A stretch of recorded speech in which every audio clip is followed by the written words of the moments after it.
సారా స్తుతించుకుంటూ శ్రీ పంచముఖ ఆంజనేయ స్వామిగా అవతారమెత్తిన కథ దృశ్య రూపంలో తిలకిద్దాం రండి. ప్రసన్నాంజనేయం ప్రభాదిత్యకాయం ప్రకీర్తిప్రదాయం భజేవానగాత్రం భజేహం పవిత్రం భజే సూర్యమిత్రం భజే రూపం భజే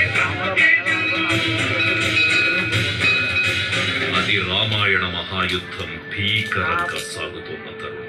శ్రీరామచంద్రుని సారథ్యంలో వానర సైన్యంతో విజృంభిస్తూ లక్ష్మణస్వామి తనతో పోరాటం చేస్తున్న రావణుడి కుమారుడు ఇంద్రజిత్ తలని బాణంతో ఒక్క వేటుతో వేరు చేశాడు.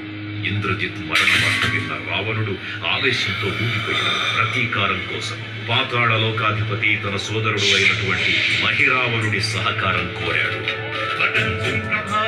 సాయంత్రమీ నామ